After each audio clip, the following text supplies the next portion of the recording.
Fruit salad చేసేటప్పుడు fruits cut చేసిన తర్వాత కస్టర్డ్ కాస్త వేడిగా ఉన్నప్పుడే చాలామంది ఫ్రూట్స్ని అందులో వేసి కలిపేస్తూ ఉంటారు. అస్సలు అలా కలపకూడదండి. టేస్ట్ మొత్తం మారిపోతుంది. ఫ్రూట్స్ కూడా పాడైపోతాయి. సో ఎప్పుడైనా నేనేం చేస్తాను అంటే ఫ్రూట్స్ని సపరేట్గా కట్ చేసి ఫ్రిడ్జ్లో పెట్టేస్తాను. కస్టర్డ్ని సపరేట్గా చేసి మొత్తం చల్లగా అయిన తర్వాత రెండింటిని మిక్స్ చేస్తాను.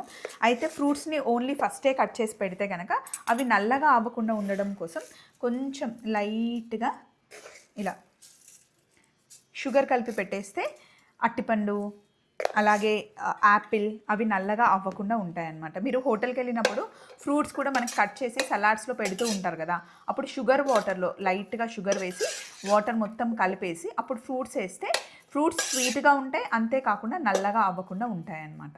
సో ఇలా కొంచెం లైట్గా షుగర్ మిక్స్ చేసి పెట్టేస్తే కనుక అసలు ఫ్రూట్స్ నల్లగా అవ్వకుండా ఉంటాయి. అండ్ ఇది మూత పెట్టేసి ఫ్రిడ్జ్లో పెట్టిన తర్వాత ఇది మొత్తం చల్లగా అయ్యాక రెండింటిని తినే ముందు ఒక 3-4 అవర్స్ ముందు నేను కలుపుతాను అనమాట. ఇది చల్లగా అయ్యాక దీన్ని సపరేట్గా ఫ్రిడ్జ్లో పెట్టేస్తాను అండ్ ఫ్రూట్స్ని సపరేట్గా ఫ్రిడ్జ్లో పెడతాను. ఈరోజు రేపు 2 రోజులు ఫ్రూట్ సలాడ్ చాలా చాలా బాగుంటుంది. ఇన్ కేస్ ఎప్పుడైనా ఫ్రూట్ సలాడ్ అప్పటికప్పుడు కావాలి, ఒక 4-5 రోజులు ఉండాలి అనుకుంటే కస్టర్డ్ని సపరేట్గా చేసుకొని మీరు చల్లగా అయిన తర్వాత ఫ్రిడ్జ్లో పెట్టుకుంటే 4-5 డేస్ కస్టర్డ్ పాడవకుండా ఉంటుంది. అప్పటికప్పుడు మీకు నచ్చిన ఫ్రూట్స్ అన్నీ కట్ చేసి వేసుకోవచ్చు. లేదా కస్టర్డ్ని పల్చగా చేసుకొని బాదం పప్పుని నానబెట్టేసి సన్నగా కట్ చేసి కస్టర్డ్లో వేసుకొని తాగినా కూడా చాలా టేస్టీగా ఉంటుంది. అదనమాట విషయం. ఈ చిన్న టిప్ చెప్దామని ఈ షార్ట్. బాయ్.